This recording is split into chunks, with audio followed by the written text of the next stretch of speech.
Yo, what up? What up? It's your only friend, these YouTube streets, Puertorock77. What's good? Hold on a minute. Let's get this party started, right? Hold up. Hold up. Hold up. Hold up. Damn, it's been crazy. Get the room flowing. Let's get everybody parlaying. The chat's filling up little by little. But I got to go live with this. How the mic sounding? I just have to go live for this because it's just too crazy. The last 2 days, Twitter's not enough. It's not enough for me to convey my messages.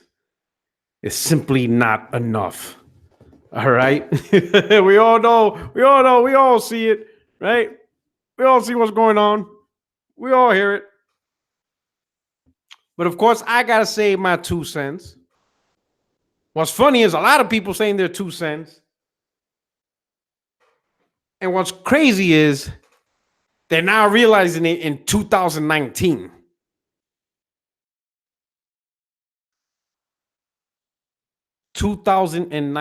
Now.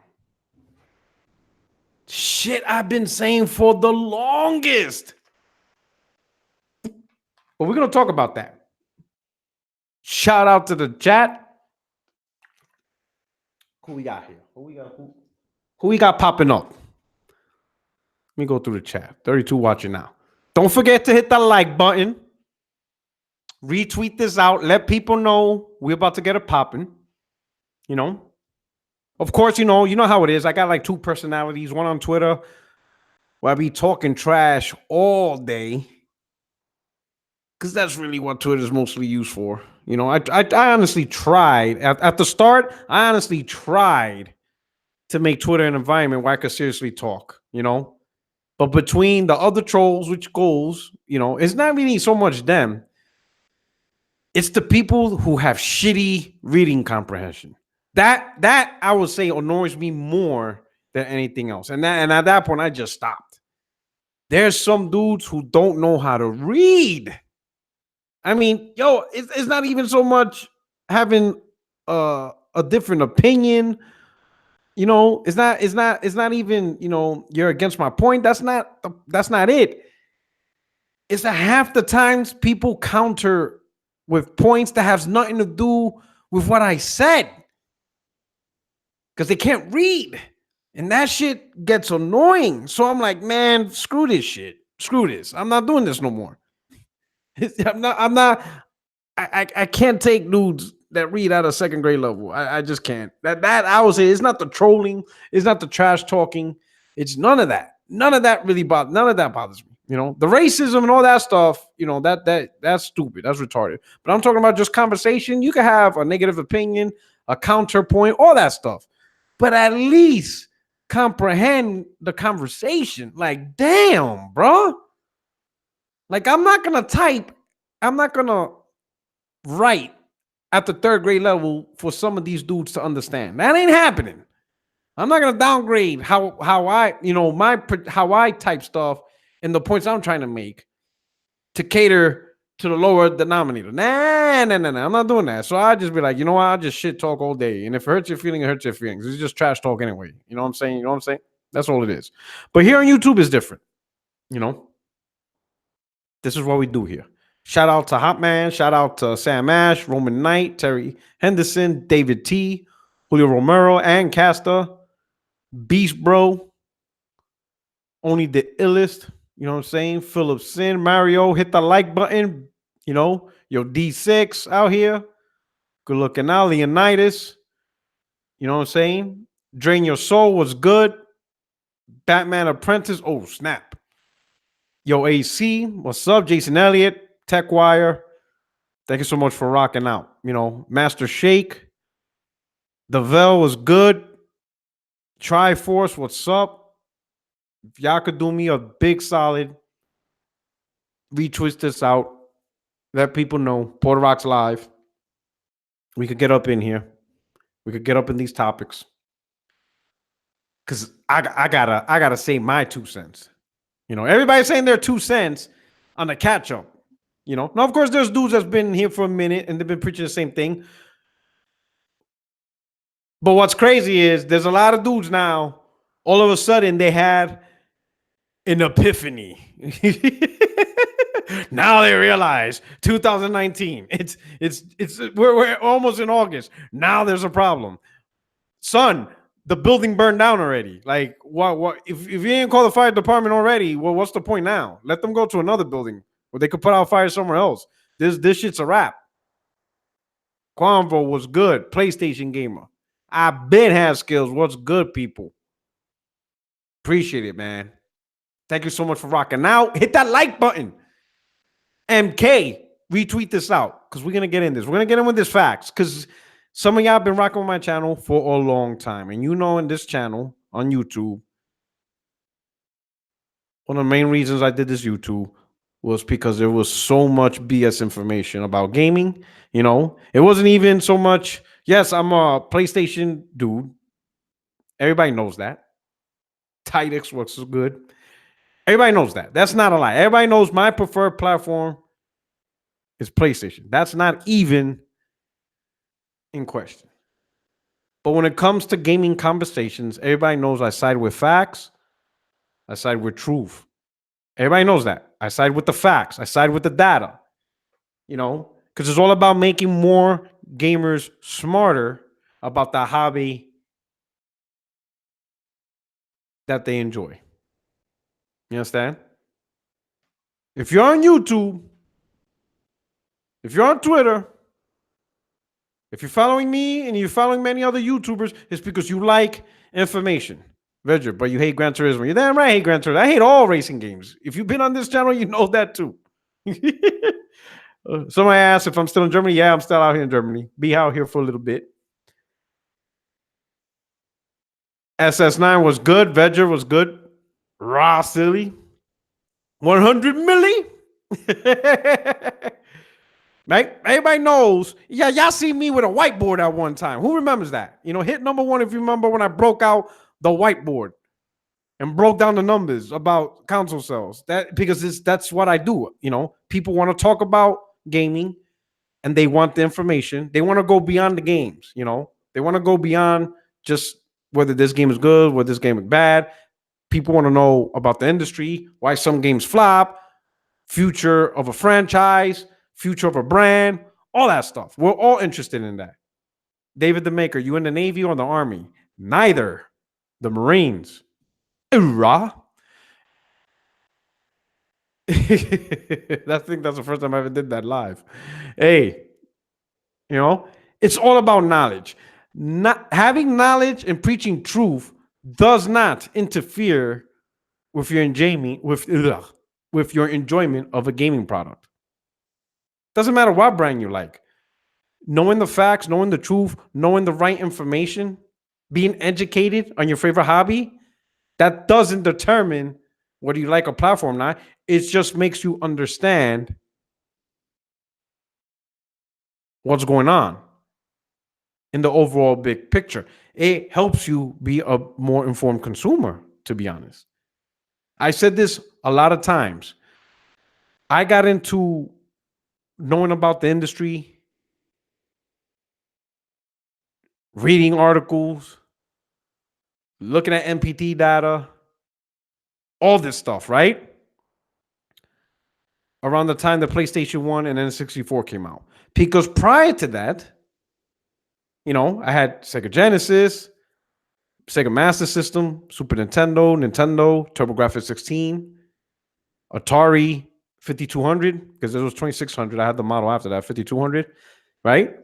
But what's crazy, among those products, I also bought all the ancillary devices. I had Sega CD, I had TurboGrafx-16 CD, I had the Bazooka from Nintendo, I had Rab the Robot, Power Glove, U-Force, all this shit, right? And I was younger, I was a kid, 12 years old, 13 years old, 10 years old, and all of that shit was exciting. Everything was exciting to me. Everything they came up, I was like, oh, this is the greatest shit ever. But when I got it and I played it, sure, I enjoyed it. The only thing I noticed after I bought the stuff, there was no games. Like they didn't produce the games for me to keep using this stuff. Tidix, what am I doing, Germany? I'm stationed here. There was nothing for me to do with this stuff. They hardly came out with games, and I didn't understand at that time, because when I did read the magazines like Game Pro, Electronics Gaming Monthly, all I cared about was the games, the reviews, and the future games coming out in the pictures. I didn't read the editorials when they started talking about sales. I'm like, who the hell gives a shit about sales? You know, I'm a kid. I'm like, this is stupid. It's all about the games. In fact, I used to be mad because some of these magazines, like at least a third of the content of these magazines was industry information.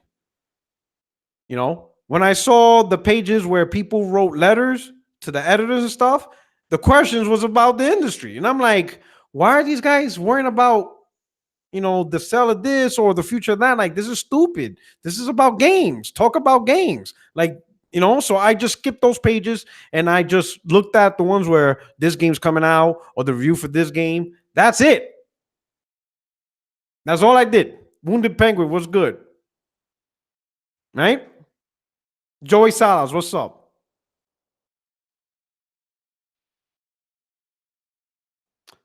So it is what it is. I just get upset.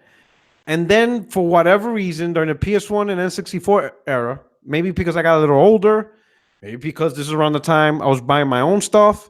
I don't know what it was. I just started reading everything in the magazine. The editorials, the letters, whatever. I just said, screw it. Let me just read the whole magazines, right? And as I was reading it, I was like, the information I was getting, I'm like, oh shit. So this is why Sega CD failed. Nobody was buying it.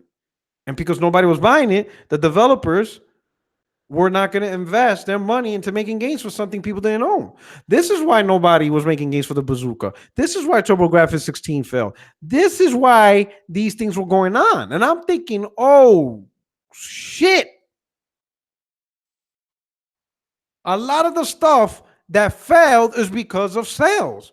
People didn't buy it. It was marketed wrong. I was learning all types of stuff. I was like, it blew my mind. I'm thinking, yo, now I see why for years people were writing to editors about this and this. People were just talking about products that they love, but they knew how the product was being handled, if it sold, what advertisement, all this stuff impacted the overall success of the product.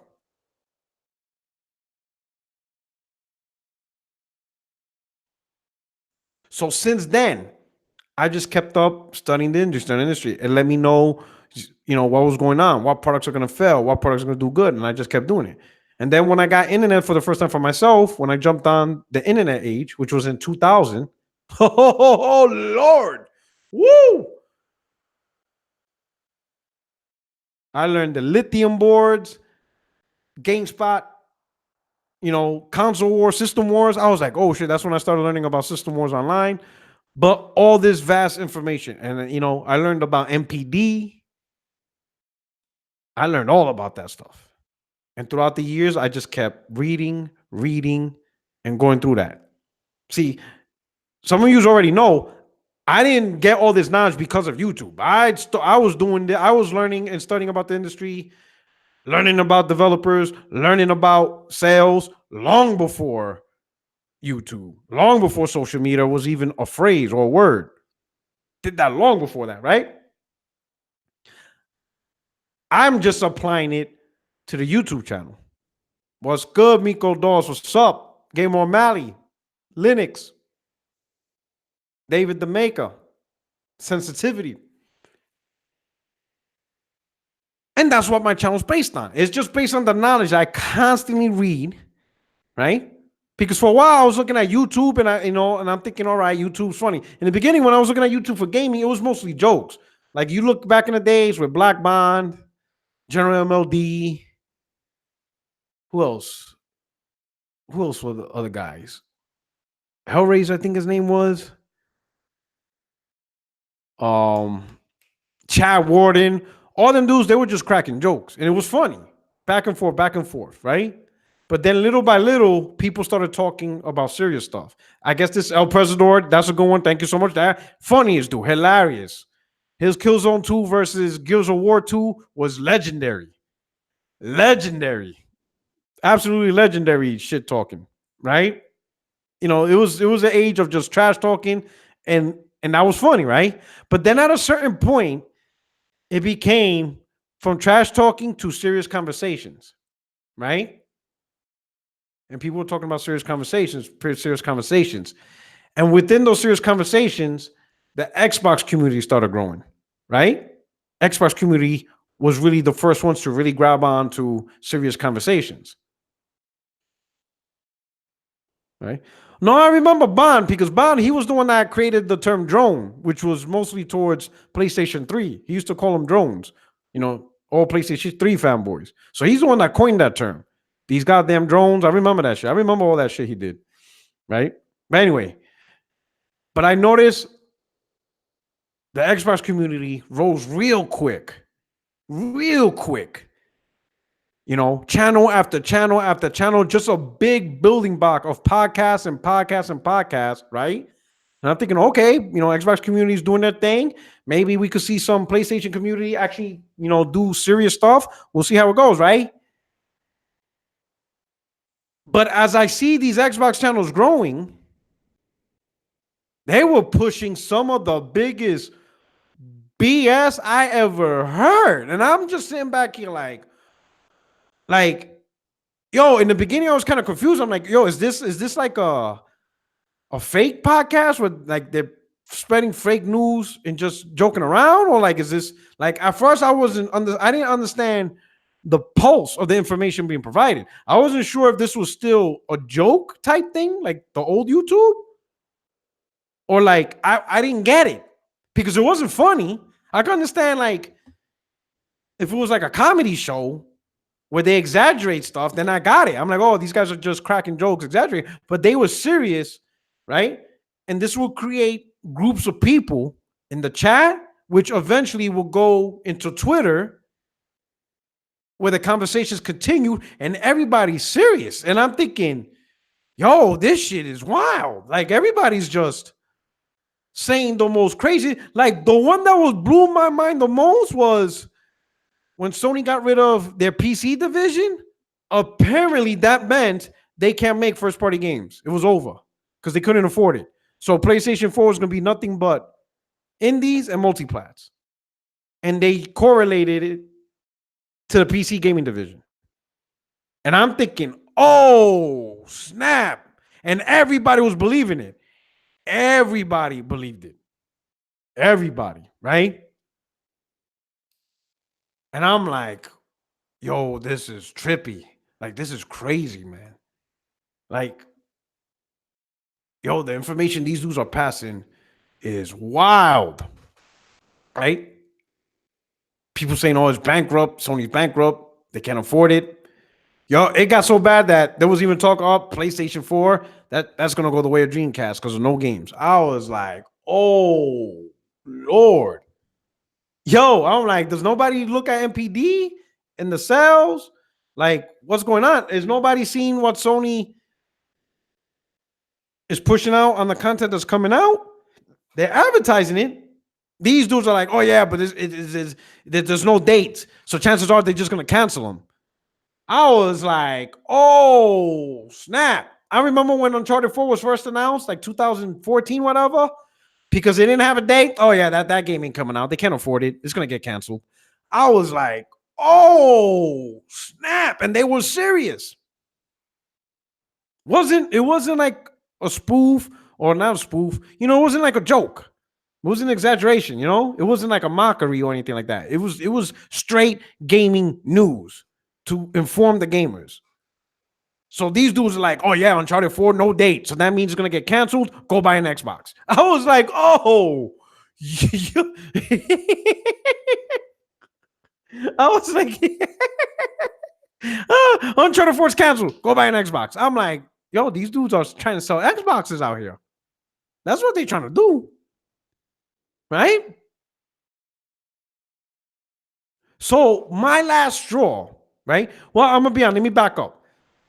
My brother-in-law, he tried to do his own channel, right? If you notice, like on YouTube here, my name is Puertorock, underscore AAG, right? All Access Gaming Entertainment. That's why AAG stand for, right? So it was my brother-in-law in 2015. He wanted to do a channel, right? He was living with me. And he saw the gaming knowledge on PlayStation. He was getting knee deep into cell phone mobile gaming. And he had other couple of people. He had one dude from England, and he had his homegirl from Florida. And all together, we were going to do a podcast, right? His homegirl will have gaming from a girl perspective, because this girl used to game all the time. We used to just, we were running up Destiny all the time, all that stuff, right? He had a dude from Europe, so he was going to give the Europeans perspective. My brother-in-law was going to do mobile gaming, and then I was going to do the PlayStation console game stuff, right? Cool. We did a couple of episodes, 5 episodes in, but then I don't know what happened. It just didn't work out. Life happened, right? It is what it is, right? Everybody separated. So he stopped, I stopped. I even created my own channel because the idea was All Access Gaming Entertainment was going to be the hub for all 4 of us, right? And there was one more dude. There was a 16-year-old kid that we had also that he used to rock Destiny. He was a cool dude also, right? So he was going to be the younger perspective, right? So there was the 5 of us, and each of us was going to have our own YouTube channel where each of us express, our personality on our individual channels, but then we all form up on the main channel once a week or whatever, like on our podcast, group podcast. You understand what I'm saying? And then, of course, we were thinking, eventually we'll build our own fan base that likes our particular taste. That's where our channels will come into play. But then the big group, we form up like the Avengers once a week, right? I made a channel, he made a channel, but the other 3 people didn't make a channel. And then they didn't really want to make a channel, which in turn made them think that there's no point in being part of the podcast. And then they just all went to shit, right? So I have my channel ready, Puertorock AAG. I kept it stagnant. It was quiet for a while, right? 2015. 2016 rolls around, right? Throughout all these years, I used to watch Zaire and other people be in a chat, all that stuff, right? He started this podcast called Xbox versus Pony, right? And I'm like, oh, cool, a debate and stuff like that, right? That shit was the most set up debates I have ever seen in my life. Bad enough, Z, shout out to Z, whatever, right? Don King of this shit. It's bad enough he set up the questions in favor of the Xbox, pro Xbox dudes, right? But a lot of the PlayStation dudes, some of them, while they were hardcore PlayStation dudes, they weren't debaters, if you know what I mean, right? Debating is an art, It's more of an art than a science. My man Sleepy Lights, just giving you my free $2 super chat before it expires. Oh shit, shout out to Sleepy Lights. Thank you so much, brother. Appreciate it. My man Sleepy.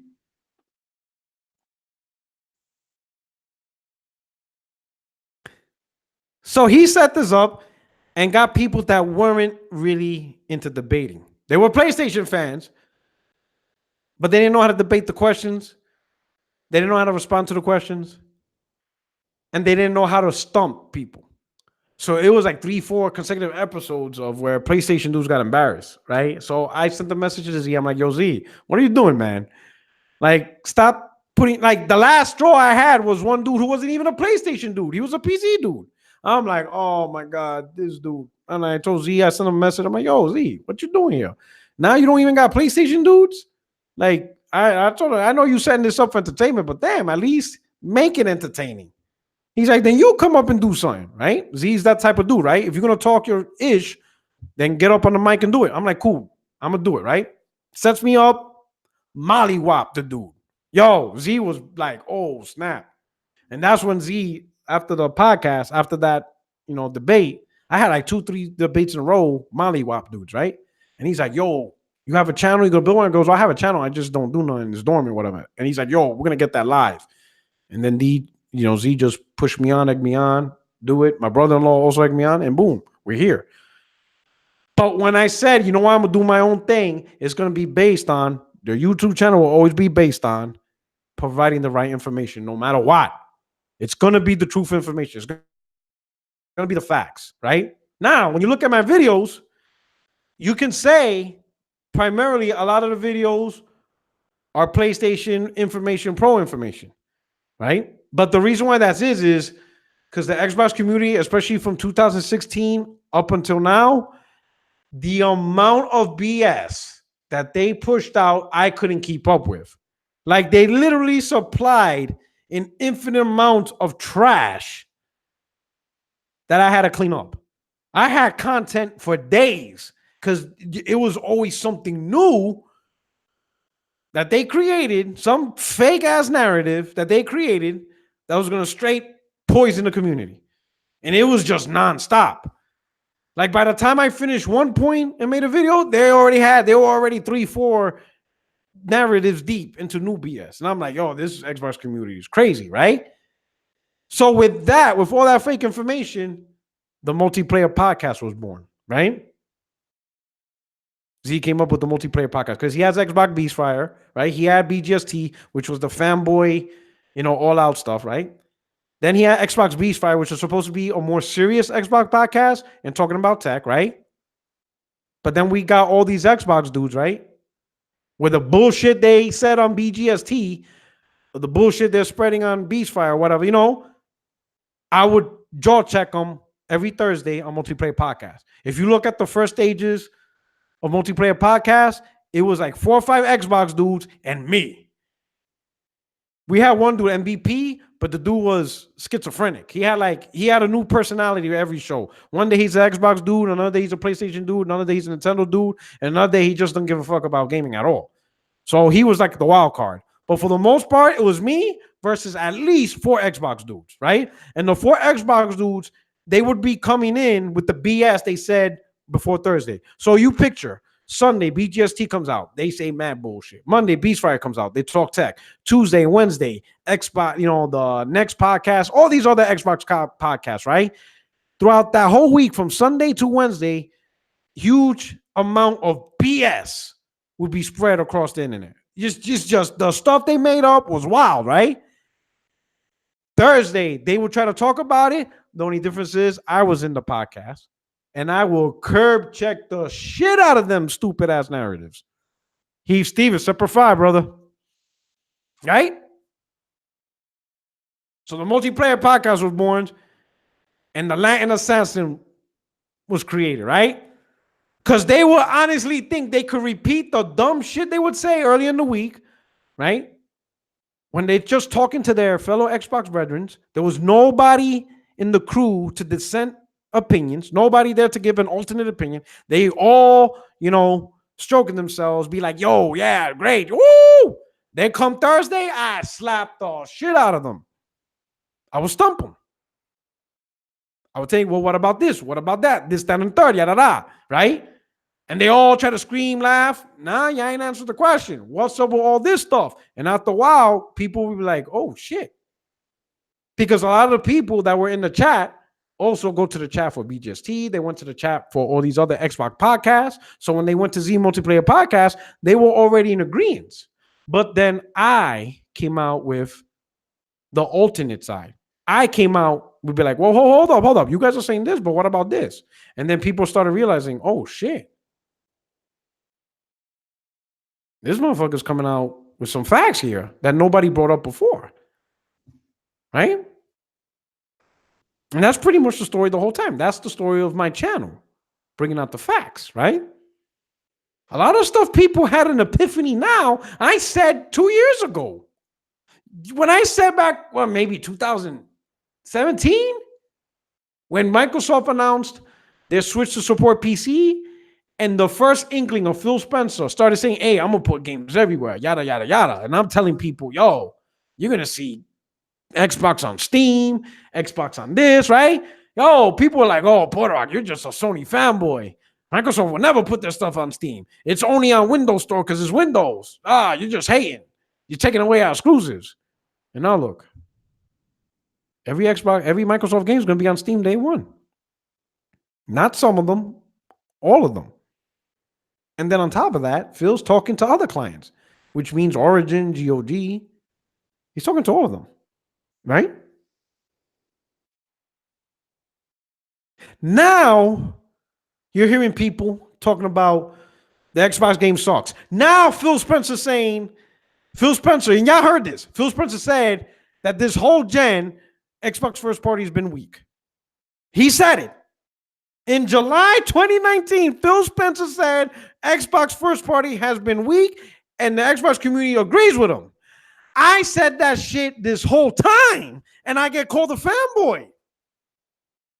I told people that yes, Microsoft released more AAA games in the first couple of years, but they were not that good to convince people to drop $500. Rise ain't no $500 selling game. I'm sorry.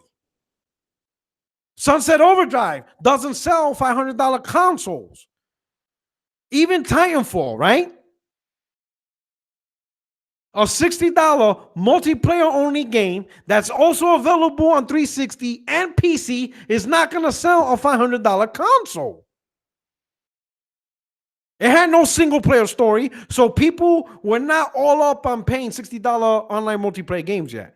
People for $60, they wanted both. They want the single player and they want the online. If you're only releasing online, then it's $30. Titanfall 1 was $60. And people were like, no single player? Tavion Parrish, $2. Phil Spencer needs to be fired.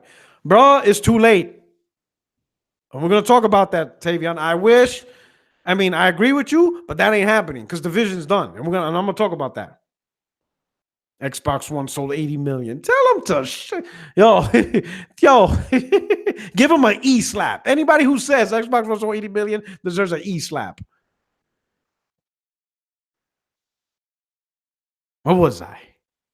121 watching. Can I get a like button? Just a little like button, if you don't mind. Go to your screen. Just hit the like button real quick. I truly appreciate it. If anything, pretend hitting the like button is giving these bots an E-slap for thinking Xbox sold 80 million. Let's see how many people wants to slap the shit out of a bot for thinking Xbox One sold 80 million. Hit that like button to represent the E-slap. Because it's crazy. But where was I, man? Yo, man, you messed me up, bro, with that 80 million. You made me lose my train of thought. Yo, oh, snap. Yo, that's wild. My man made me lose my train of thought. 80 million extra. Oh, how could you? Yo. Oh, man. This guy made me lose my thought. Where was I at? Yo. Yo, tell me that shit stopped me, bro. Oh, shit. Okay. All right. Let's backtrack a little. Let's rewind it. Let's rewind it. Because I didn't expect that comment right there. And so it's about Phil, right? Right? So anyway, let me rewind that. I talked about that. I talked about Xbox One PCs, going to Steam, and people call me a fanboy. Okay, good. Got it. So all this epiphany people are having now, I talked about it for the longest. And the only counter was, Puertorock's a PlayStation slave. He's a PlayStation fanboy. But little by little, y'all noticed, little by little, especially from Xbox fans that were day one, 2013, they will go into my DM, right? They will go into the DMs, hit me up in the DMs. You know what I'm saying? You know what I'm saying? But they will tell me, yo, Puertorock, yo, we're starting to see what you're talking about, man. And they asked me, but please don't say nothing because this was the time where you can't go home.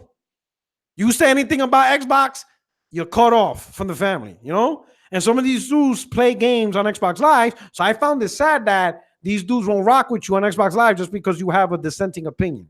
You know, you got to be hardcore, but the dudes were noticing. Some of these dudes went out, bought PS4 on the low.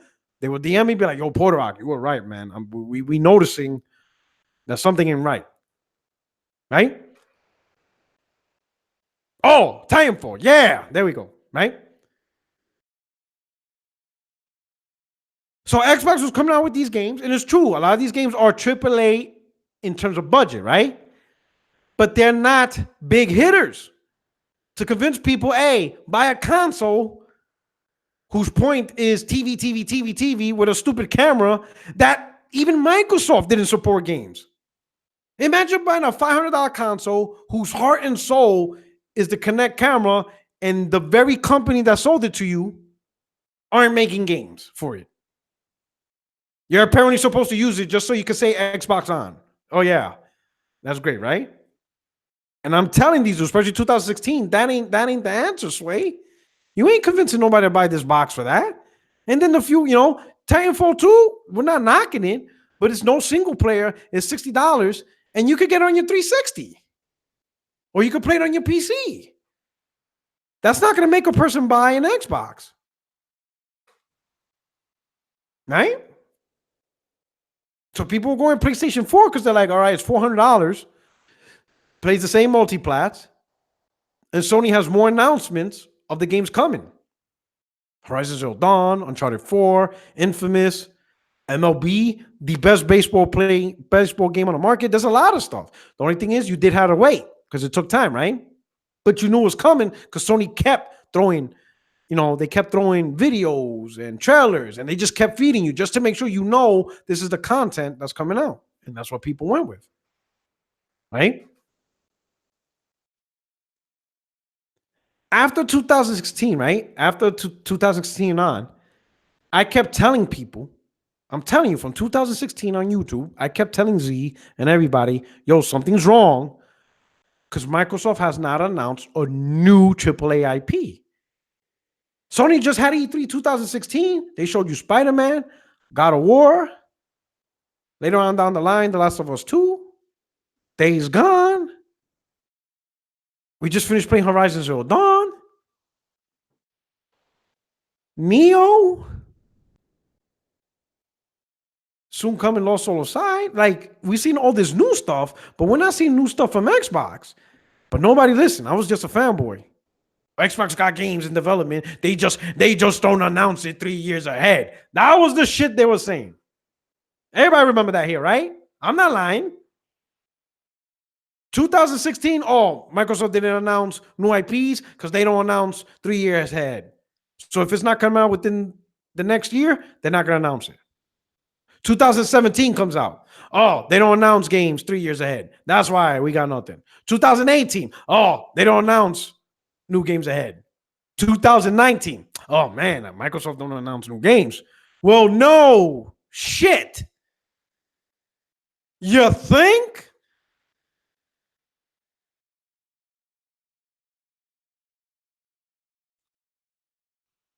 Now in 2019, when the generation's almost over, you notice this?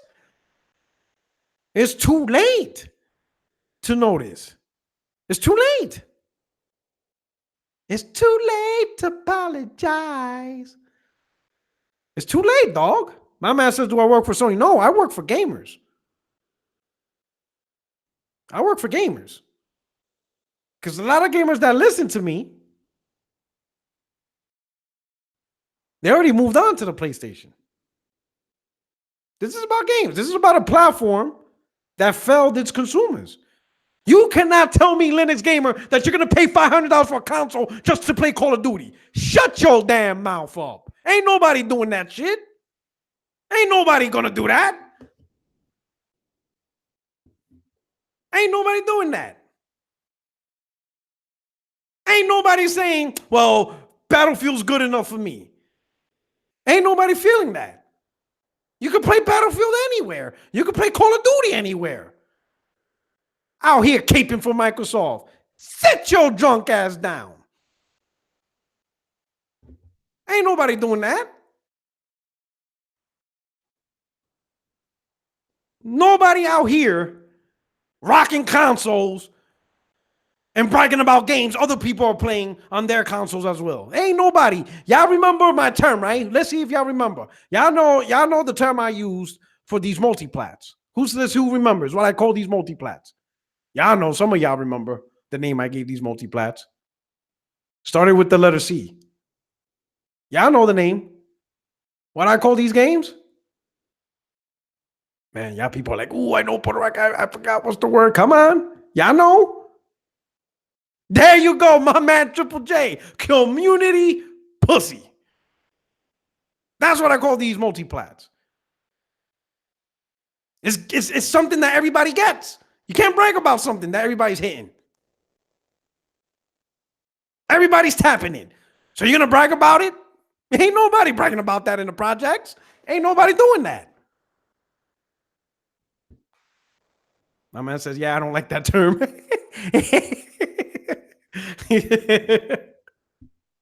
My bad, Wounded Penguin. Nobody's bragging about I got a console to play Call of Duty. It's nobody. That's not bragging. That's not bragging. That's nothing special. Cool. If your preferred place to play Call of Duty is on Xbox, that's cool. But you're not bragging about it. Nobody said, "Oh man, Xbox is the best box." Man, I love Call of Duty. No one says that. Said no one ever. No one even saying that for PlayStation. No one saying that for PC. At best, PC may say Call of Duty is best on PC because you're playing at 120 frames. All right, I kind of get that. And mouse and keyboard is better. I get that. Because most of the time, the brag about PC is the performance of the games. So that I don't knock on that platform. I get that. That's understandable. When y'all want to play games at 90 frames, that's perfectly understandable. But on console, ain't nobody bragging about the best version. That doesn't even make sense. All right? For as long as the word console was even created, it was the unique experiences the console brought to the table. That is what the strength of the console brought, And a lot of it was powered by the people who created a console. Atari at one point was on top of their game. They created consoles. And the best games that they made was mostly during the time they had a console. And then when the console left, well, we saw Atari.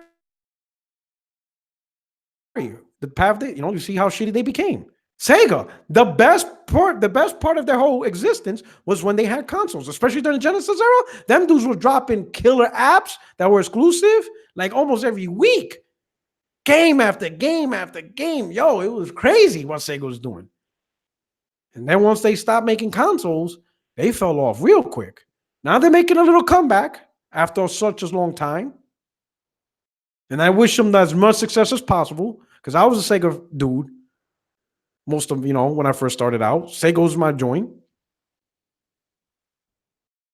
But at the end of the day, these consoles bring their unique identity.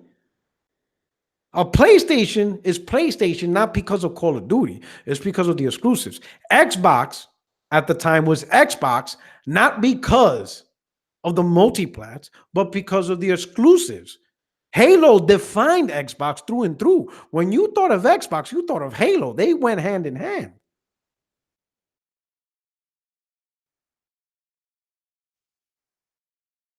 The games defined the console. And this leads to PlayStation selling 100 million. Once again, 1 billion games sold. So out of the 4 consoles Sony made, right? PlayStation 1 sold 900 million games, but over 100 million units sold, right? That right there was unprecedented, right? Until the PlayStation 2 came out, sold 150 million units and 1.5 billion games, right? And then we got the fall from grace, right? We got the,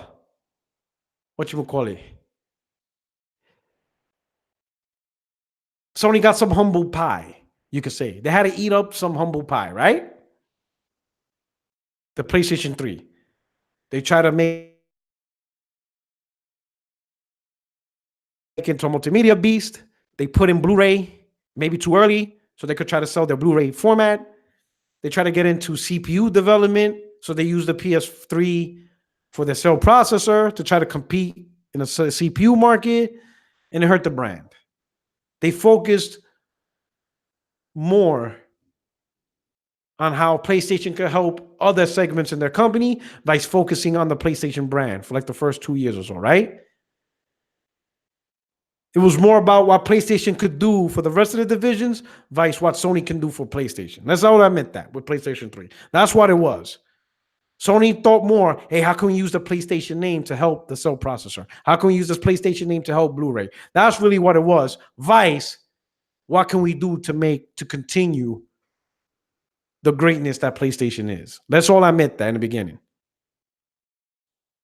Right? So they got slapped up. Console sales was terrible. 360 was on the rise. We weren't getting the killer apps.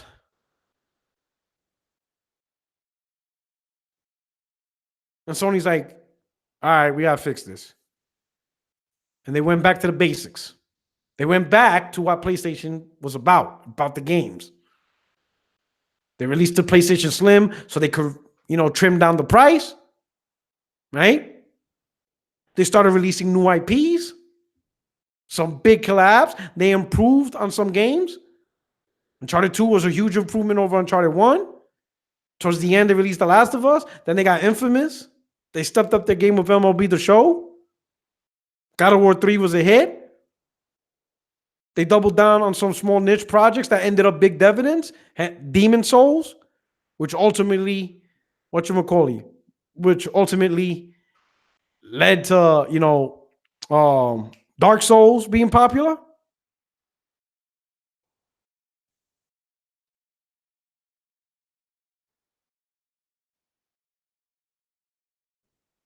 So towards the end, Sony corrected it. They realized, you know what? It's not about what PlayStation can do for the other people. It's what Sony can do for PlayStation and ensure that PlayStation stays on top of this game. And that fed into the next generation with PlayStation 4. And now we got 100 million sales, a billion software sales. In an era where people be like, oh, consoles are done. We're back to consoles done. I remember 4 or 5 years ago, 6 years ago, 7 years ago, cell phones was going to beat out consoles. Consoles are done. Now it's game streaming. Game streaming's done. Apparently, game streaming. I'm going to tell y'all, that's BS. You know what I'm saying? Because at the end of the day, console's going to deliver the unique experience that game streaming will never be able to achieve. Maybe in 30, 40 years, when we have 100 terabyte bandwidth internet or whatever,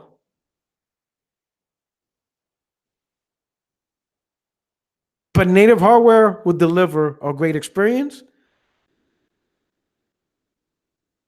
But the main point behind that native hardware is the experience, the games that you get backed up by that hardware. You see, Sony's selling 100 million. While it's great news, big news, when you think about it, it's really a no-brainer. Because all you got to follow is the basic template that we all gamers want. We're going to pay you, the company, X amount of dollars to buy this console. And in return, you're going to give us games, right? You're going to give us exclusives, games you make, because it's your console, so you give us great exclusives, great titles. You listen to the type of games we want to play, right? You bust your ass, get the third-party games onto our platform too, because yes, we want those too. And while you're at it, make us feel special. Give us some exclusive content, time-exclusive content. Hell, make the game exclusive to us. Give us a reason to say we made the right choice buying this console by putting in the legwork throughout the whole generation. And that's what Sony's been doing. Sony's like, we're going to give you exclusives. We're going to give you big competitive games. We're going to go at these third party and we're going to go after exclusive titles. If we can't make them exclusives, we'll make them time exclusives. If we can't make them time exclusives, we'll see if we could get exclusive content, exclusive DLC, time exclusive DLC, something. We're going to do something. We're going to work some way, somehow to show a little appreciation to the people who dropped down money, who dropped down $400, who dropped down $300, who dropped down $200 to buy a PlayStation console. And we appreciate that. Because at the end of the day, we get to play all the games. You know what I'm saying? One example, FS7 remake, right?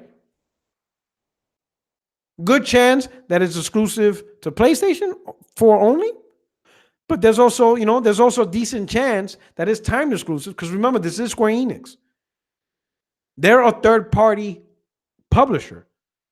So by right of being a third-party publisher, it's advantageous to them to have this game on as many platforms as possible. Unless Sony come up with a big deal of here's a big wad of cash, keep it on PlayStation only. Whatever. It's possible either way, right? So we don't know if it's really an exclusive or it's timed exclusives. But here's one thing we do know. Day one, when the game launches, PlayStation gamers are the ones playing it. We're not here worrying about if it's ever going to come to PlayStation, because that's not how Sony treats us. You see what I'm saying?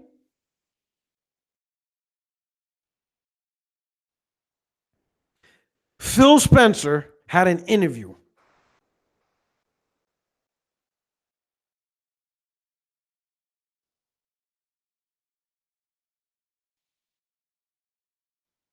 Phil Spencer. If you haven't seen it recently, I'm going to tell you the points I'm talking about is specifically what he said in a video. And it was like 3 days ago. It was like on the 25th. It's with Fortune, right? Fortune has a Fortune magazine. They have a YouTube channel. I invite you to check it out. It's 40 minutes. I want to address a couple of things that Phil Spencer, that caught my eye in an interview. I'm not going to go over all 40 minutes. Just key points. Number one, Phil Spencer knows about the console war through and through. He knows it. He even said in that interview that he is not listening to the fan base that hopes another company fails in order for Xbox to succeed. Not happening. None of them are influencing his decision on going forward. He says he has a great relationship with everyone. Everyone has a great relationship with each other. He has a great relationship with Sony. He even said, in his opinion, he said that he's one of Sony's biggest publisher with Minecraft. Right? So he doesn't understand the shocker of Sony and Microsoft getting into this cloud deal when Microsoft is already hooking up Sony. Biggest publisher, and he says, and Sony uses all the tools. So Microsoft offers all these tools for Sony to make great games, right?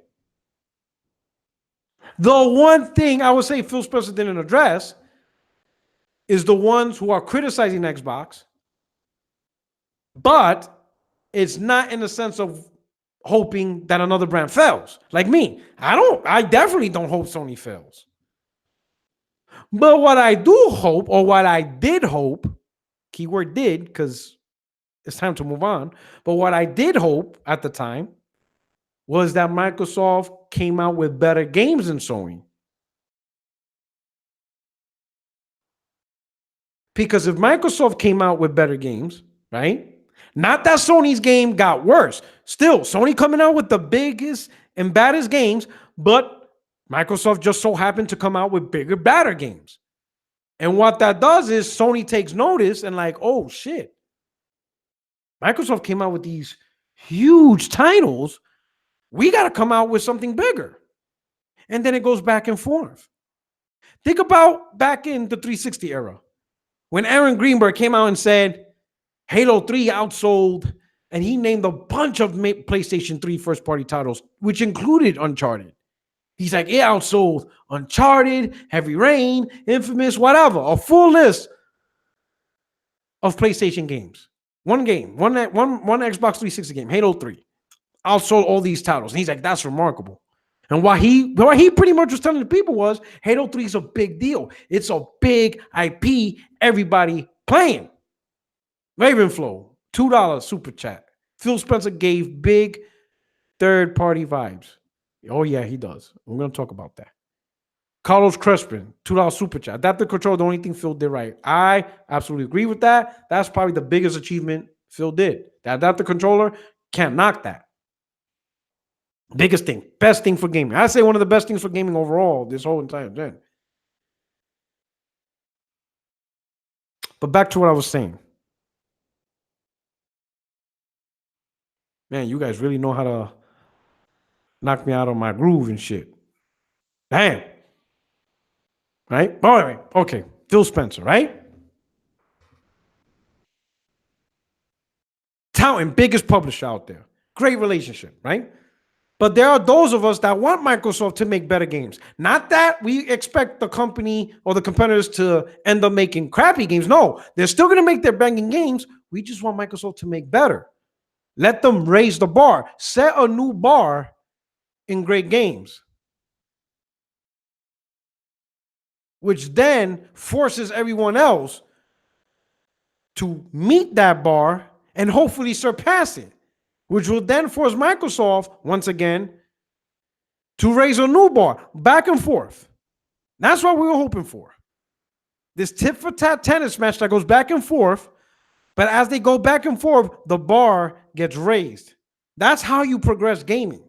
When you try to constantly find new ways to make better games. Michael Lynch, $2 super chat. Good looking out. Appreciate it.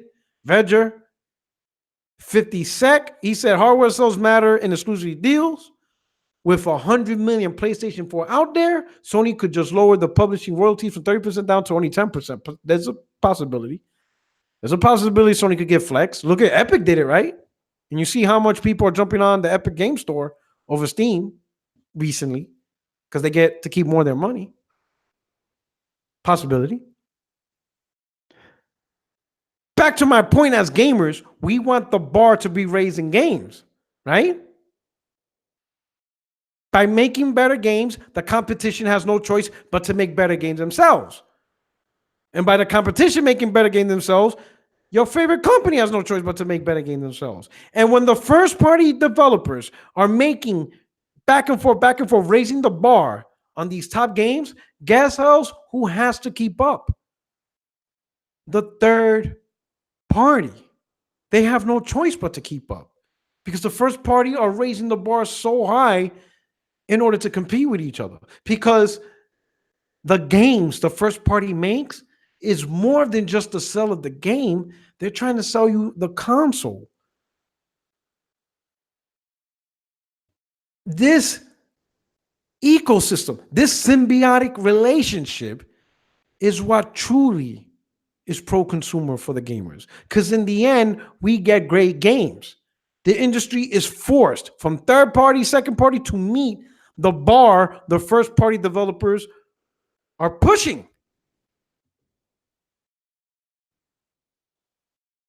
But we're not getting that now.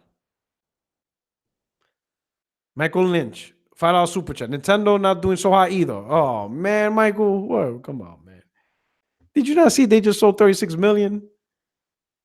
Oh man, Mike, come on, Mike. I know we've been talking for a long time. I know you don't like Nintendo, Mike. I get it. You can't stand them. I get it, Mike. Mike, I hear you. But you cannot avoid the facts. Brother, man, listen, this is not my opinion. The damn thing sold 36 million units. The games are in the top 20 most sold every single month, and they just stay there. They don't come off the charts. And believe me, these games are still $60. I don't know how. They're still on the charts at $60. They don't drop in price. You know? My man said, what games I got? Bro, you know the games. We both know the games. We know about Mario Odyssey. We know about Breath of the Wild. We know about Super Smash Brothers. We know about Super Mario Maker 2. We know the games. Now, granted, you may not like them. I get that. A lot of people may not like them. But there's a lot of people that do.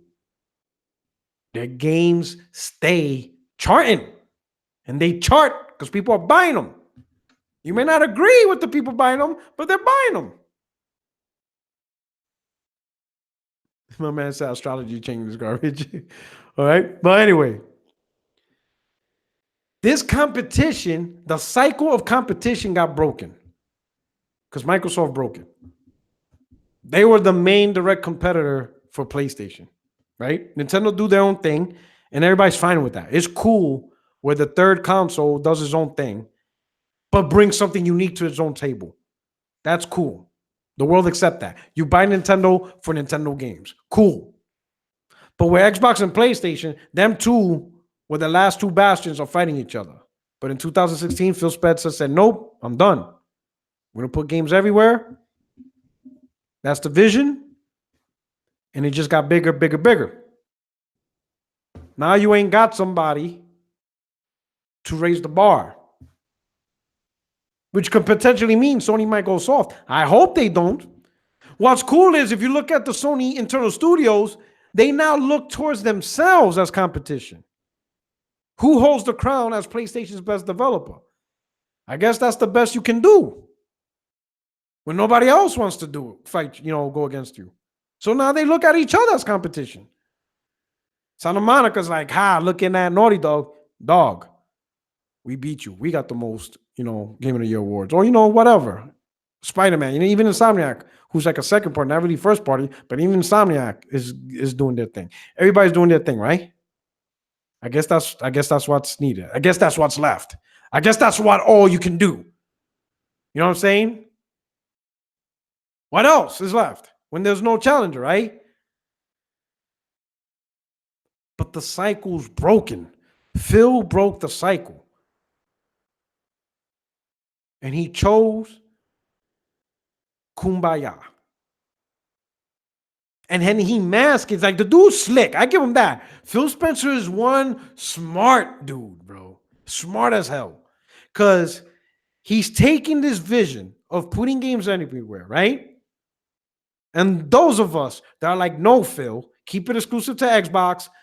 Sony needs competition. Competition is in the games. It's not in services. It's not in CPUs or RAM. That's not where the real competition is in. We already proved power doesn't win generations, right?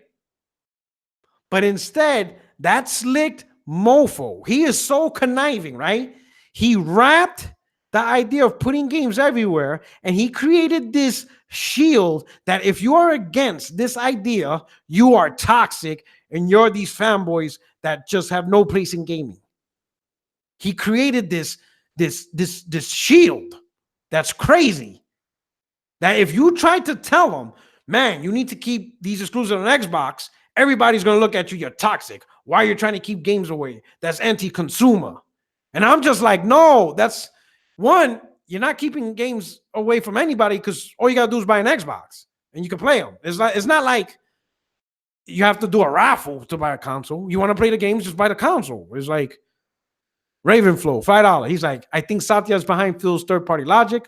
When you're making the money, you have to change the narrative. Chain of command. I agree. I think Satya had a big influence in this. But this influence ruined everything.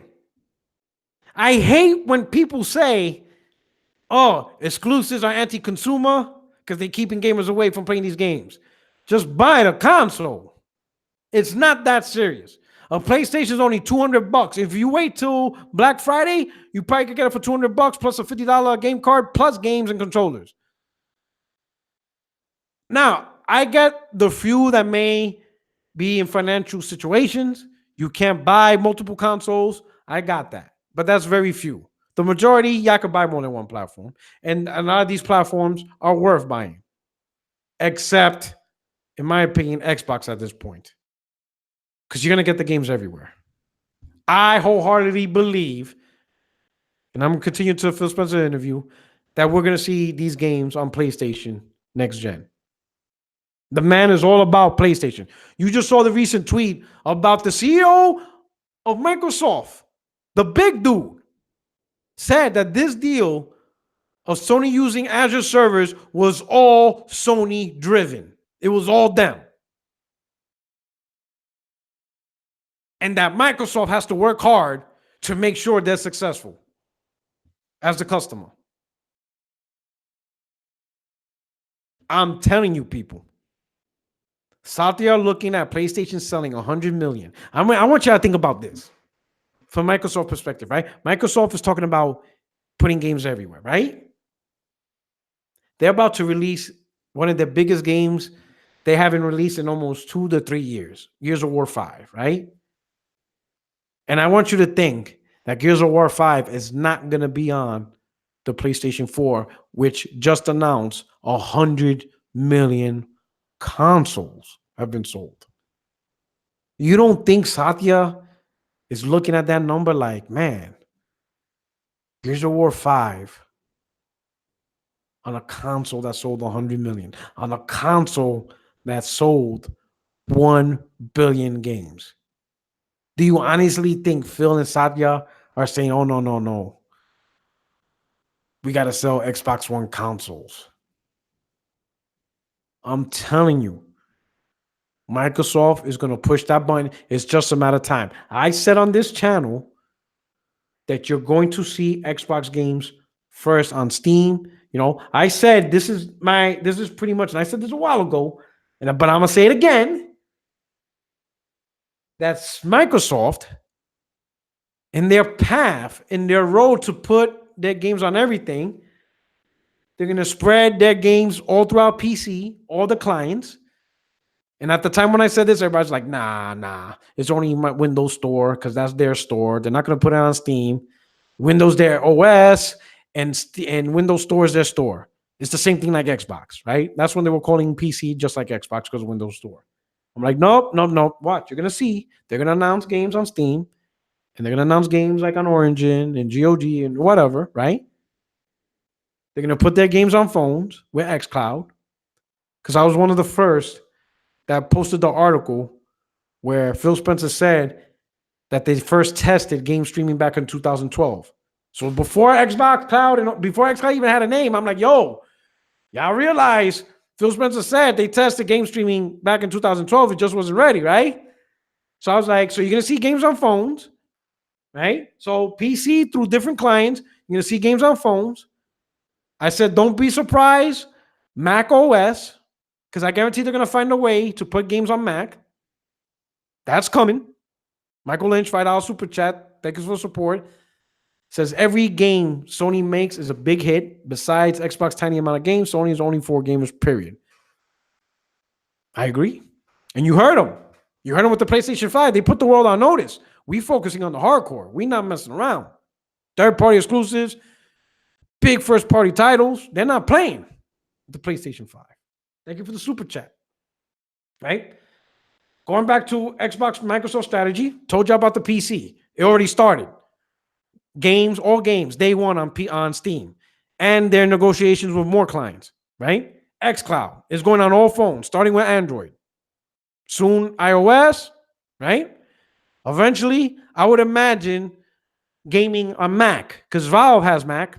My man Iron Fence, Neo Geo. Yo, I got 166 people watching. Hit that like button if you haven't already. It's coming to Mac. I'm telling you, listen, no one's talking about it. Y'all need to bookmark it. Go on Twitter, do a little screen grab. Mark my words. Microsoft will eventually announce gaming on Mac. They're going to put games on Mac. You're going to see Xbox games on Mac. Game Pass on Mac. It's happening. I'm telling you, it's going to happen. And then when the timing is right, these games are coming on PlayStation. You're going to be playing games on PlayStation. It's going to happen. At this point, with Microsoft games on Steam, on Origin, on phones, Android, iOS, you play Microsoft games on Mac, no one's going to care that the game's on PlayStation. No one's going to care that games are on Nintendo. It's on everything else. It's everywhere already. That's all they need. And I said this at least a year and a half ago. Microsoft just needs people to get used to a world where Microsoft games, right? Or now Xbox's brand, so they're calling it Xbox game. Xbox games are just everywhere. Remember, when they announced Xbox games on PC, it was just a Windows Store and Play Anywhere. You buy one copy, you got both versions. Remember that. But that was what they did in 2016. And throughout, since 2016, they kept saying Xbox on PC, Xbox on PC, Xbox game on PC, right? Windows. They even did it at E3, right? E3 2017, 2018. Xbox and Windows, Xbox and Windows, Xbox and Windows. They kept repeating the words until you got used to it. They kept doing it over and over and over until the point where people just associated Xbox games to PC. And even the hardest Xbox fanboys are like, yeah, it's on PC because it makes sense because it's Xbox. So everybody got used to it, right? Then bam, E3 2019, Gears of War 5, day one on Steam. Just like that. And most people didn't care. Yeah, sure, you had the few shit talkers on Twitter, but the majority, in reality, didn't really care. In fact, they praised it. Oh man, so now I have more ways to play Gears of War 5. Such a pro-consumer move, Microsoft. Good job. Everybody got used to it. So imagine over the next couple of years, Xbox on phones, Xbox on Mac. You think people are going to flip out when Microsoft announces Xbox on PlayStation, Xbox on Nintendo? No one's really going to care. In fact, most people will be like, about damn time, Microsoft. It's about time you made this pro-consumer move. We waited long enough. That's what's going to happen.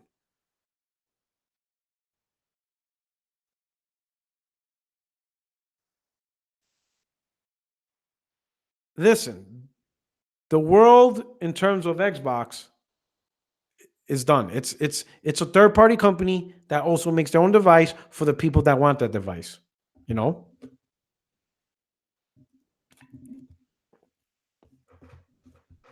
Hey, Rock. I'm a bad Gears 5 campaign away from sending my Xbox to another location. Or if it flops, I don't think it's gonna flop. I think it's gonna be good. Good. Gears is an overall good franchise. Gears 4, you have your. I mean, listen, I look at Gears 4 in the way I look at God of War Ascension. You're gonna get your bad one. The key is to make the comeback. Ravenflow, $5 super chat. Xbox has been on PC since day one. Halo 1 and Halo 2 and Gears were all on PC until they started winning. Xbox knows the game is they know they can't win. Well, Gears 1 was on PC a couple of months after, but once Microsoft saw the sales of Xbox, Gears 2 and 3 were exclusive for Xbox, right? And you saw Halo 3 was exclusive for a long time, along with Halo 4, Halo Reach, What's up, Trey AK? Silverburst Gaming, Joey Salas. But let me talk PlayStation now. People thinking, oh, Sony's going to do the same thing. Now, next gen, I'm going to tell you, they may come a time where Sony will put games everywhere, but it's not next gen. Y'all might as well give up PlayStation 5 games day one everywhere. You understand? Yeah, I might as well. You could call me a fanboy once again. Oh, you just want to do the console war thing. No, I'm telling you facts, and I'm going to explain with detailed facts why next gen you're not going to see day one exclusives outside of the PlayStation 5. Maybe cross gen, PlayStation 4, PlayStation 5 in the first couple of years. I could see that. But once the PlayStation 5 gets kicking, I'm going to show you why. Number one,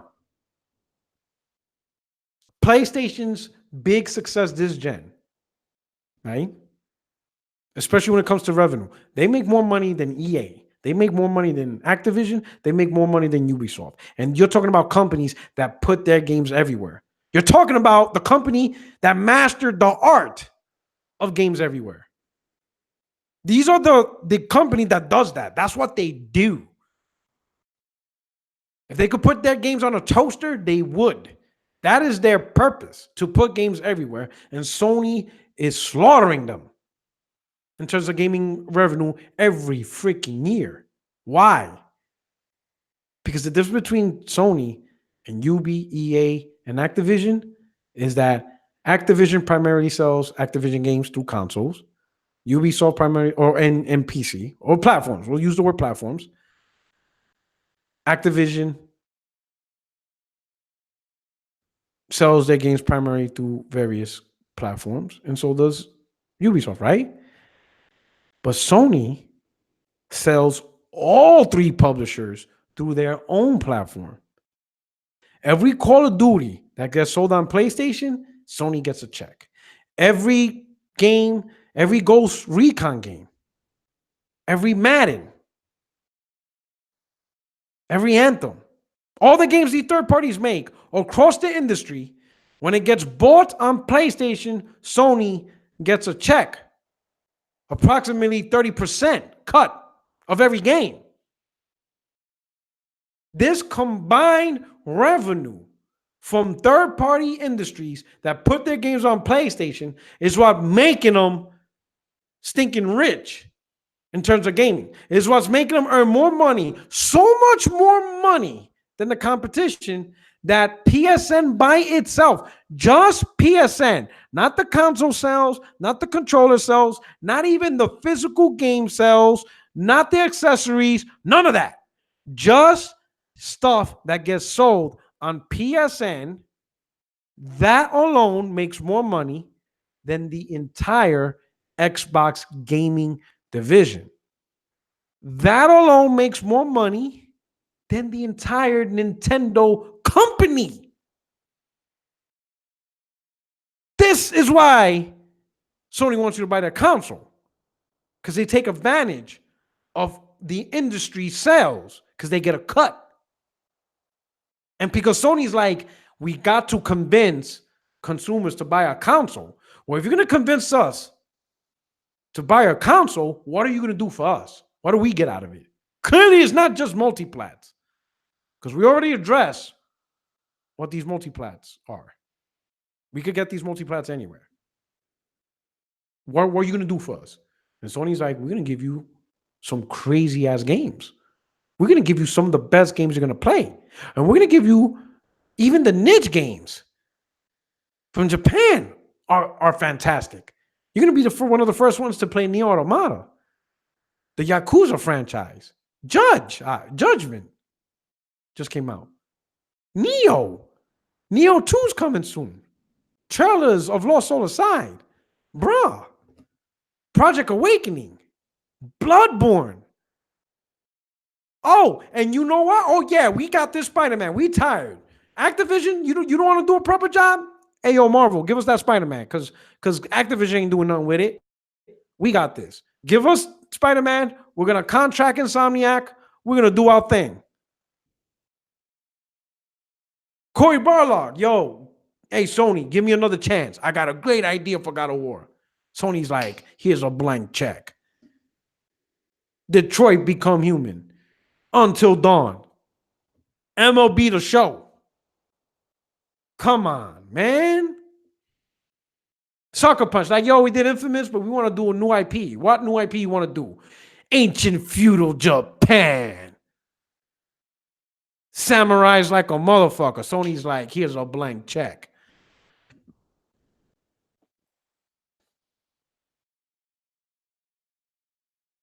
You know what I'm saying?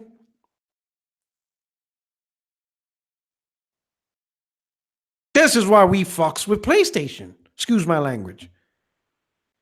Sony ain't playing. They give us the games. And this is what I don't understand. Why are gamers mad at that? Death Stranding. The Last of Us, dog.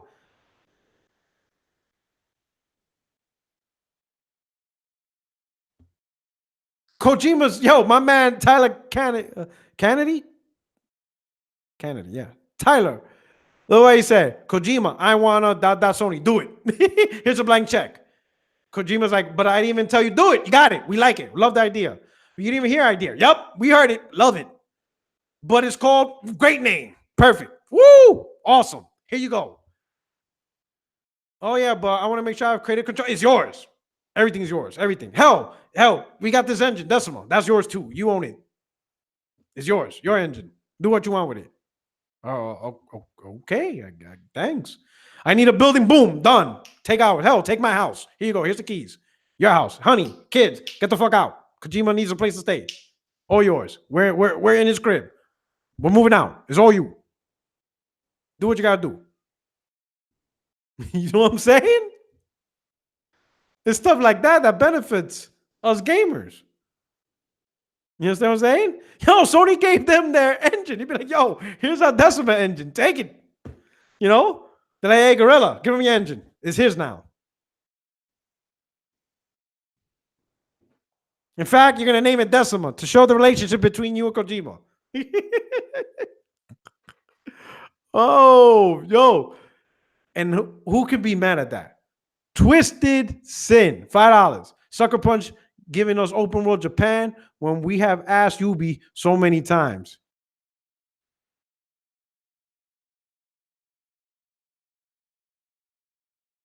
My man Eric DeBeer, don't forget FSSN Remake, most anticipated game in a long time. Yo, that game's been anticipated going back to the PS3. But Sony has so much great relationships, especially with Japan. Japan's such a key integral component to gaming. You know what I'm saying? I understand Western games, they have the biggest marketing and the most popular shooters. But a lot of creativity comes from Japan, and they break up the mundane. Like Death Stranding, I think Death Stranding is going to be something special, something unique. And that's what we need. My man Michael. Sony has more IPs than the other two, and that's sad. That ain't sad. They just need to step up.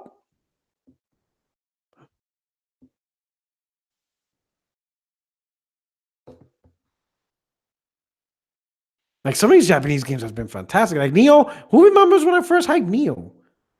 The first time I saw Neo was in the 2015 PlayStation experience, and let's be honest, PlayStation experience 2015 was garbage. It wasn't really worth the show. But that one trailer of Neo, I was like, whoa, wait a minute.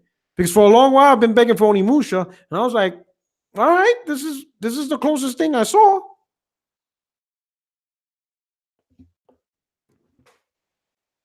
You know what's crazy? Because we're talking about 100 million sales, we're talking about a billion software sales, right? But it's not over. Not even close. We ain't even talking about PlayStation 5. We're talking about Ryzen chip. Shout out to D. And Navi architecture, all this stuff, right? SSD components to make rendering games faster, 3D audio. Hell, people already pre-ordering in Sweden for like $1,000. As if this generation's over. But the biggest part of the generation is about to come. El Matador, 809, Channel Joy Conference on Thursday. I don't know what time that conference is. I might stream it. I don't know, because I don't know. I might stream it, might not. I'll definitely do a video on it. I hope I gotta get that Lost Soul aside. I'm feeding for that already. Sony's killing me with this. I'm fighting for my life.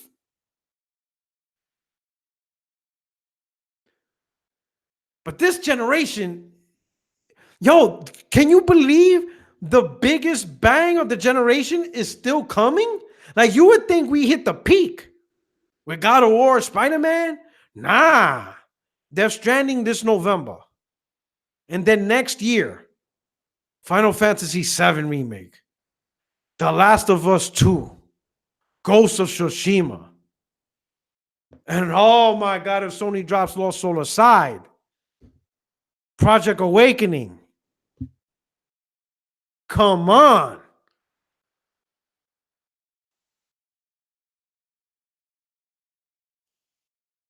Am I bugging out?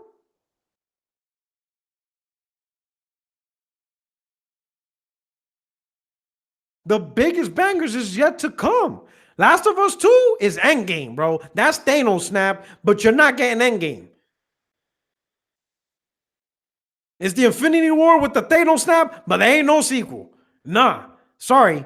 The little rat that let Ant-Man out of the machine, that rat died. Ant-Man stuck in that machine forever. It ain't coming out. The 14 million possibilities and the one to nope, sorry, Xbox. Sorry. That one ain't happening. It's endgame. It's over. It's a wrap. The snap happened. We can't go back. There's no going back. Dog. The rat died. Never made it.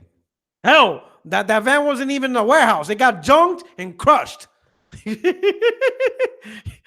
They towed it to the junkyard and crushed that sucker. It's scrap metal at this point. There's no going back in time. There's no time. Last of Us 2, that's endgame. That's it.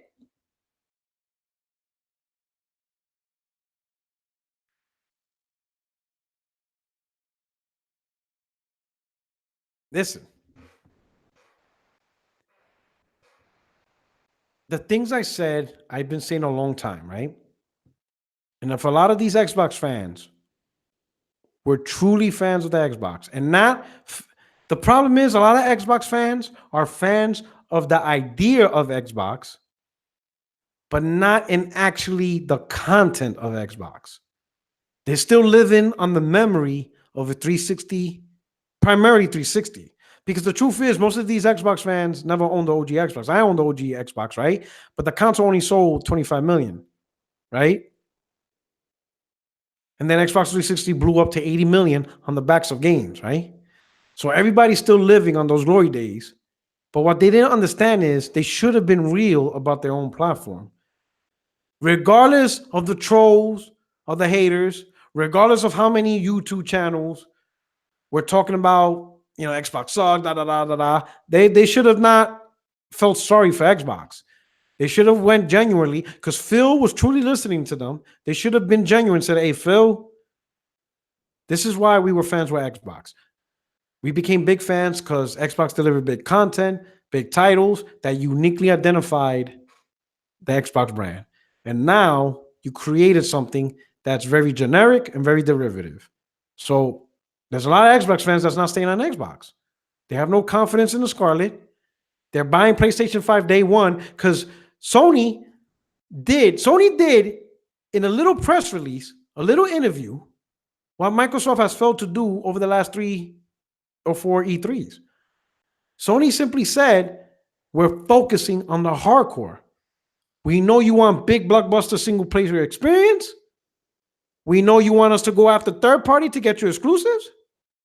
We're going to do it with PlayStation 5. End quote. Drops mic. The rest is history. We all know what we're going to get with PlayStation 5. Big blockbuster exclusives. You are going to get time exclusives from third party, exclusive content, the biggest titles, and a platform.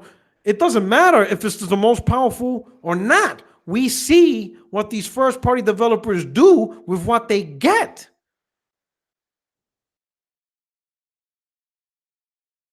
William Brown, $5 super chat. Sony should get Quentin Tarantino to collaborate on a Mafia GT type game. His latest film is through their studios. Imagine if he brought back The Getaway, directed by Quentin Tarantino. That shit would be bananas.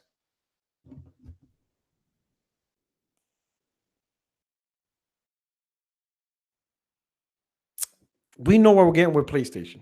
Everybody could call us fanboys. They could call us whatever.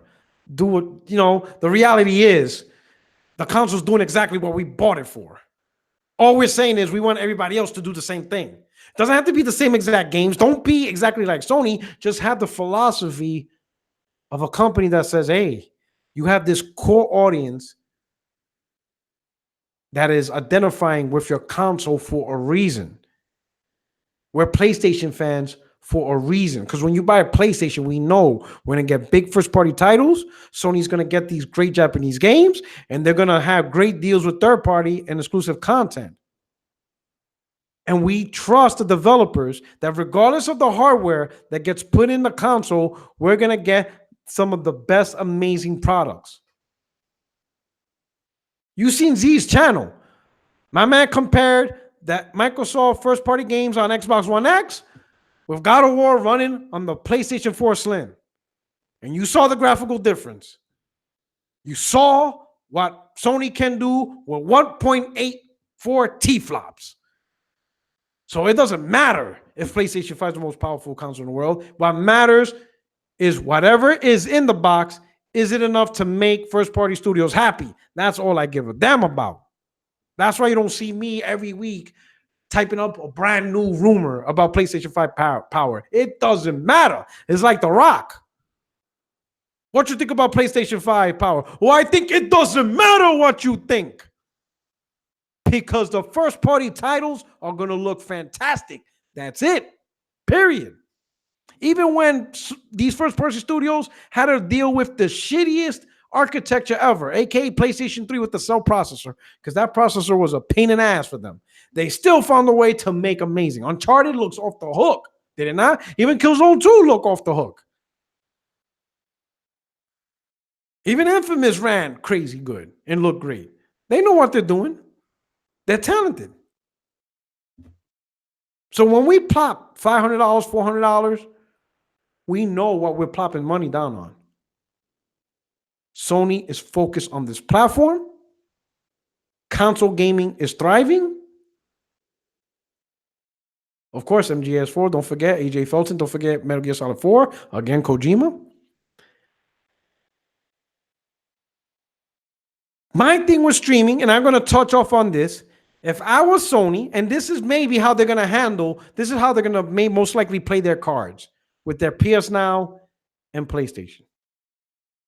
I think for now, for next gen, PlayStation Now will be the avenue to play legacy titles. The games that don't get bought no more, the PlayStation 4 games that don't sell no more, even the PlayStation 5 games that's been on the market for a year, 2 years, and don't really sell no more, hey, put it on PS Now. Give that game new life, right? Because I think, in my opinion, PlayStation Now, right, isn't really for the hardcore PlayStation console gamer. And the reason why I say that is because if you really wanted to game stream your games, you got remote play, right? iPhone now has remote play. I would imagine they're going to expand it on Android eventually, beyond Sony phones. So you really don't need PS Now when you can remote play stream on a phone device with your own dedicated console, right? So game streaming is not really for the console gamer because you already have the ability to stream games without having to sign up, you know? So what I think mostly PS Now is for, at least at this point in time, because let's be honest, PlayStation Now is not going to match the vision these developers, especially Sony's first-party developers, have day one for their games. It's not going to match it. The native power and hardware is going to go beyond what streaming is capable of doing, especially when they're talking about rendering because of SSD. You're not going to be able to render these games that fast over game streaming. You don't have fast enough internet. It's going to be nowhere near. And that's going to be a big portion in the games we play with PlayStation 5. So it's not going to match the experience. But what PlayStation Now can do is reach out to the people who don't buy PlayStation, don't really know much about it, don't really care. But hey, you know what? Let me try out PlayStation Now on a device I already own. Let me try some of these legacy titles. Let me try out Uncharted 1, Uncharted 2, Uncharted 3, Uncharted 4 eventually.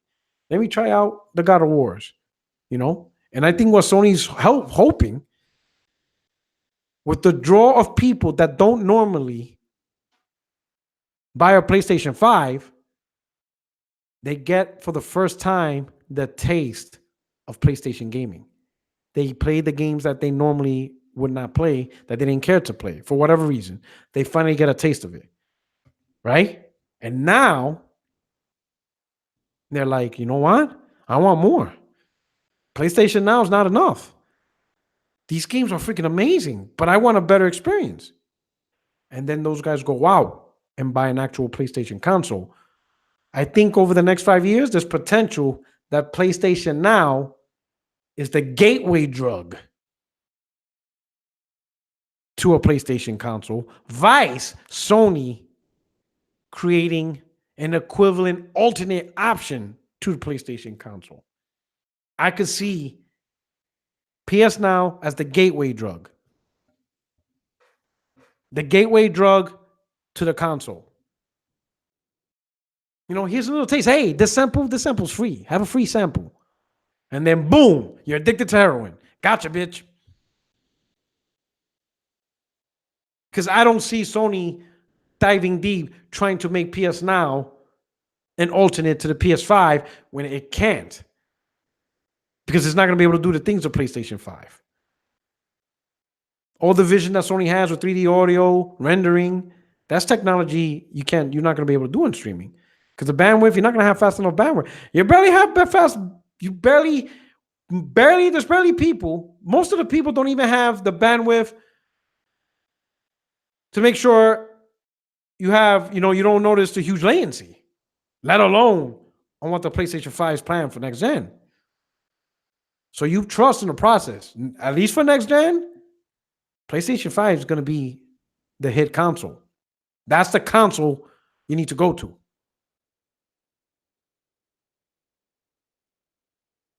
It's going to have the games, it's going to have the Japanese support. It's going to be an amazing time. And with that, I'm going to let my peoples be. I appreciate for rocking out.